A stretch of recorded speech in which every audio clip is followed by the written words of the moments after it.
የፊልሙን እይታ የምንጀምረው ኮል የተባለው የሶሻል ሚዲያ ተጽዕኖ ፈጣሪ ወጣት ራሱን እየቀረጸ በቀጥታ ስርጭት ሲያስተላልፍ እንዲሁም ከልጅነት ጀምሮ ራሱን መቅረጽ እንደሚያስደስተው ሲናገር የተለያዩ የዓለም ክፍሎች ላይ እየሄደ ዓለም ላይ ላሉ ተከታዮቹ ሲያስተላልፍ ተከታዮቹም እየጨመሩ እንመለከታለን።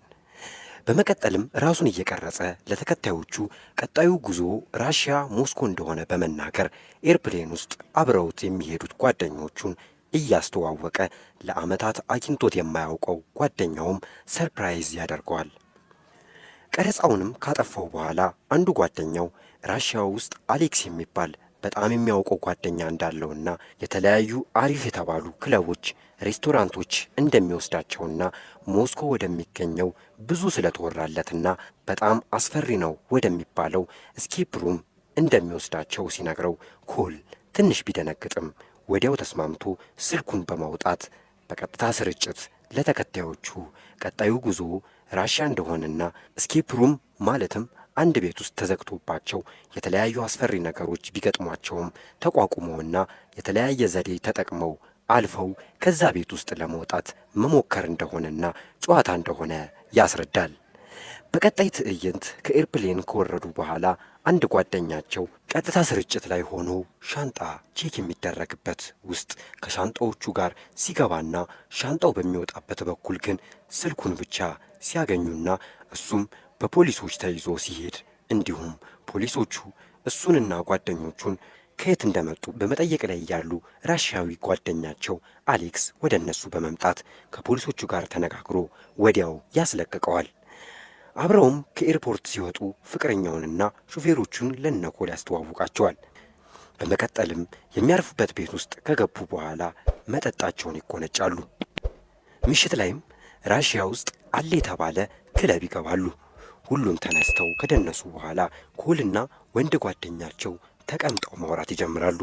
ኮልም በቀጥታ ስርጭት ለተከታዮቹ ራሱንና ጓደኞቹን እንዲሁም ከነሱ ራቅ ብለው የሚደንሱትን ፍቅረኛውንና ሴት ጓደኛቸውን ይቀርጻል።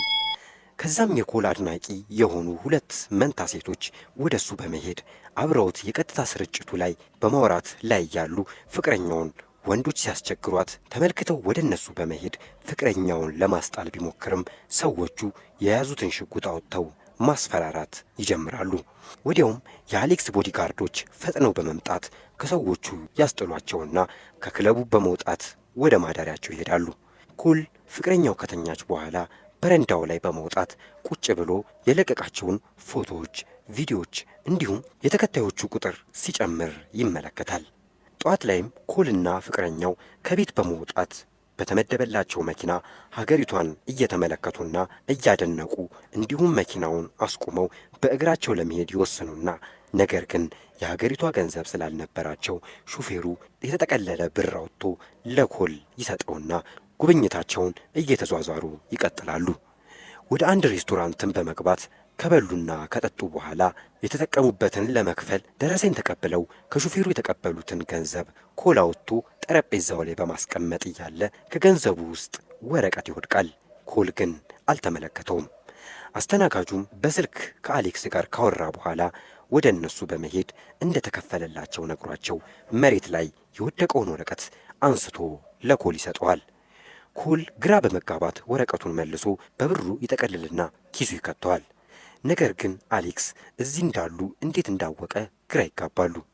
በመውጣት ላይም እያሉ በሩ ጋር ቆሞ በቀጥታ ስርጭት ስለ ራሽያ ጥሩነትና ከ3 ሰዓት በኋላም ስኬፕ ሩም እንደሚሄድና በቀጥታ እንደሚያስተላልፍ ሲናገር የሬስቶራንቱ ተጠቃሚዎች በጸጥታ ሲመለከቱት እናያለን። ከወጡ በኋላም ወደ ተያዘላቸው ቤት ደርሰው ከመኪናው ሲወርዱ ኮል ገንዘቡን አስታውሶ ለሹፌሩ ለመመለስ ቢሞክርም ሰውየው ግን እንደማይቀበለው ነግሮት ይሄዳል። በመቀጠልም ኮል ፍቅረኛውና 3ቱ ጓደኞቹ በመሆን ብዙ ወደ ተወራለት አስፈሪ ወደ ተባለው ስኬፕ ሩም ይሄዳሉ። እዛ ከደረሱ በኋላም አሌክስ ሁሉንም በር ላይ አስቁሞ የሚገቡበት ቤት ምንም ያክል ቢያስፈራም ምንም እንደማይሆኑና አስተማማኝ እንደሆነ አስረግጦ ይነግራቸውና ወደ ውስጥ ይገባሉ። ኮል ለተከታዮቹ ቃል በገባው መሰረት የቀጥታ ስርጭቱን ከፍቶ ለተከታዮቹ ያለበት ቦታ ይናገራል። አሌክስም የኮልን ስልክ በመቀበል ቤቶቹ ውስጥ የተሰቀሉትን ካሜራዎችን በአንድ ላይ የሚያሳየውን ስክሪን ጋር አስቀምጦ የኮልን ተከታዮች በቀጥታ የሚፈጠረውን እንዲያዩ ያደርጋል። ጨዋታውም ተጀመረ። ፊታቸውን የተሸፈኑ ሰዎች ወደ እነሱ በመምጣት የሁሉንም ፊት ሸፍነው ወደ ተለያየ ክፍል ወስደው ይዘጉባቸዋል። ኮልም አንድ ክፍል ውስጥ ብቻውን ሆኖ የተሸፈነበትን ሲያወልቅ አስደንጋጭ ነገር ይገጥመዋል። የሞተ ሰው ያያል። ወዲያውም ደቂቃው መቁጠር ይጀምራል። ብዙ ጫማዎችና ልብሶችም ከተመለከተ በኋላ ወደ በሩ በመሄድ ማውራት ሲጀምር የጓደኛውን ድምፅ ይሰማል። ኮል መውጣት እንዳለበት ያስባል። ይህ ሁሉ ሲሆን ተከታዮቹ በቀጥታ ይመለከታሉ። ኮል የበሩን ቁልፍ የሚያገኘው የሞተው ሰው ሆድ ውስጥ እንደሆነ በማሰብ በተቀመጠው ስለት ሆዱን መቅደድ ይጀምራል። ከሆዱ ውስጥም ቁልፉን አግኝቶ በሩን ይከፍትና ይወጣል። ወደ ሌላ ክፍል በመዘዋወር ላይ ያለ ፍቅረኛው ሙሉ ለሙሉ መስተዋት የሆነ ሳጥን መሳይ ነገር ውስጥ ቆማ ይመለከታታል። እሷም በእጇ የያዘችውን ቁልፍ እያሳየችው እንዴት እንደምትወጣ ግራ እንደገባት እየነገረችው እያለ የጓደኛቸውን ድምፅ ሰምቶ እንደሚመለስ ነግሯት ትቷት ይሄዳል። ጓደኞቹን በመፈለግ ላይ እያለ ሳም የተባለችው ጓደኛው አንድ ክፍል ውስጥ ታስራ ይመለከታታል። የሌሎቹን ጓደኞቹንም ድምፅ ሰምቶ ወደ እነሱ ይሄዳል። እነሱም የተለያየ ክፍል ውስጥ ታስረው ይመለከትና ቁልፉን እንዴት እንዳገኘና እንዴት እንደወጣ ይነግራቸዋል። በመቀጠል ኮል እነሱን ለማስወጣት ግድግዳው ላይ ትላልቅ ክብ ብረቶችን እያነሳ መሰካካት ይጀምራል። ብረቶቹም መሽከርከር ይጀምራሉ። አንዱ ጓደኛውም የታሰረበት በጣም እየጠበቀ እንደሆነና ሌላኛው ጓደኛው ደግሞ ሹል ብረት ወደ አይኑ ሲጠጋ እየተመለከትን ከዛ ሁሉንም ብረቶች ግድግዳው ላይ በትክክለኛው ቦታቸው ሰካክቶ ሲጨርስ ጓደኞቹ የነበሩበት ክፍል በሮቹ ተከፍተው እነሱም መውጣት ይችላሉ። በቀጣይም ኮልና ሁለቱ ጓደኞቹ ሳም የታሰረችበት ክፍል አብረው ከሄዱ በኋላ እንዴት እንደሚያስወጧት ማሰብ ይጀምራሉ። የታሰረችበት ክፍል ፊት ለፊት ያለውን ነገር ተጠቅመው ለማስወጣት ሲሞክሩ በተሳሳቱ ቁጥር የታሰረችበት ፓወር እየጨመረ እያመማት እንደሆነ ተመልክተው እንደምንም ብለው በሩን መክፈት ይችላሉ። እሷንም ይፈቷታል። እሷም በጣም በመናደድ ከዚህ መውጣትና መሄድ እንደምትፈልግ ትነግራቸዋለች። ከአሌክስ ጋር ያስተዋወቃቸውን ጓደኛቸውን አሌክስን እንዴት እንዳወቀው ሲጠይቁት እሱም ብዙም እንደማያውቀው ሲነግራቸው በጣም ይናደዳሉ። እሱም ጨዋታ እንደሆነና ችግር እንደማይፈጠር በመናገር ላይ ያለ ኤረን የተቆለፈችበት መስተዋታማ ሳጥን በውሃ እየተሞላ እንደሆነ በድንጋጤ ይመለከታሉ። እንዴት ማስወጣት እንዳለባቸው ማሰብ ይጀምራሉ። የቻሉትን ሁሉ ተጠቅመው ለማስወጣት ቢሞክሩም ውሃው ግን እየሞላ ነበር። በመሰላል ተጠቅመው ከላይ በኩል ሊከፍቱት ቢሞክሩም አይሳካላቸውም። በዚህ ጊዜ ኤረን ሙሉ ለሙሉ ይሸፍናታል። እነሱም ጨዋታ እንዳልሆነ እርግጠኛ በመሆን ክፍል ውስጥ ወደ ተሰቀለው ካሜራ በመጠጋት አሌክስ ጨዋታውን እንዲያስቆምና እሷን ማውጣት እንዳለባቸው በጩኸት ይናገራሉ። መልስ የሚሰጣቸው ሰው ግን አልነበረም። ኮል እየተዟዟረ በሮችን ለመክፈት ሲታገልና መሬት ላይ ያገኘውን ብረት ተጠቅሞ መስታወቱን ለመስበር ቢሞክርም መስታወቱ ግን በጣም ጠንካራ ነበር። ፍቅረኛውም ውሃውን መቋቋም ከብዷት መተንፈስ ታቆማለች። ኮልም በፍጥነት በያዘው ብረት ከላይ በመውጣት የተዘጋባትን በመስበር ኤረንን ከፍቶ ያወጣታል። ራሷንም ስታ የነበር ቢሆንም ወዲያው መተንፈስ ትጀምራለች። በመቀጠልም ኤረን የያዘችውን ቁልፍ በመጠቀም በሩን ይከፍቱታል። የገቡበት ክፍል በርም ወዲያው ሳያስቡት ይቆለፍባቸዋል። ሁሉም ለዚህ ሁሉ ነገር አሌክስን መውቀስ ይጀምራሉ። ወዲያውም ግድግዳዎቹ ላይ የተረጩ ደም ይመለከታሉ። ኮል ባገኘው ብረት በሩን ይሰብረውና ከዚህ መውጣት እንዳለባቸው ይናገራል። ሲወጡ በር ላይ የአሌክስ ፍቅረኛ ሽጉጥ የያዙ ሰዎች አንበርክከዋት እንዳይገድሏት ብትለምናቸውም ፊት ለፊቷ የቆመው ሰው ያለ ርኅራኄ ሲገድላት በፍርሃትና በኃይለኛ ድንጋጤ ይዋጣሉ። መሳሪያ የያዙትም ሰዎች ኮልና ጓደኞቹን ፊታቸውን በመሸፈን በመኪና ወደማያውቁት ቦታ ይወስዷቸዋል። ኮልን አንድ ክፍል ውስጥ ብቻውን እጁን ታስሮ አንድ ሰው በሽጉጥ ሲያስፈራራውና ኮልም በፍርሃት ሲለምነው ሰውየውም አሜሪካኖችን እንደማይወድና እየሳቀበት በቀጥታ ስርጭት እያስተላለፈው እንደሆነ ያሳየውና ኮልን ማሰቃየት ይጀምራል። ወደ ሌላ ክፍል ወስደውም ይዘጉበታል። ከዛም በስክሪን ፍቅረኛው ታስራ እየተሰቃየችና ሳም የተባለችውንም ጓደኛውን አስረው እያሰቃዩት በቀጣዩም ሲገድሏት ይመለከትና በድንጋጤ ውስጥ እንዲሁም ግራ መጋባትና እልህ ውስጥ ይገባል። የታሰረበትንም ሰንሰለት ታግሎ ይሰብረውና አንድ ነገር ያስታውሳል። በገንዘብ ጠቅልሎ ሹፌሩ የሰጠውን ወረቀት ከኪሱ አውጥቶ ከተመለከተ በኋላ ከዚህ ቤት ማምለጥ እንዳለበት በማሰብ በጣራው በኩል ብረት በመክፈት በደረቱ እየተሳበ በመሄድ ላይ ያለ የጓደኛውን ድምፅ ሰምቶ በቀዳዳ ሲመለከት ሰዎቹ የጓደኛውን እጆች በማሽን ሲቆርጧቸው በድንጋጤ ውስጥ ሆኖ ሳያስበው ድምፅ ያሰማል። ሰዎቹም ወደ ጣራው ተመልክተው በፍጥነት ወደ እሱ ይሄዳሉ። እሱም በፍጥነት በደረቱ እየተሳበ ከሰዎቹ ተደብቆ በመሄድ የመጨረሻው በር ላይ ይደርሳል። በሩ ኮድ ስለነበረውም ሹፌሩ የሰጠው ወረቀት ላይ የተጻፈለትን ቁጥሮች በመጠቀም ለመውጣት ይችላል።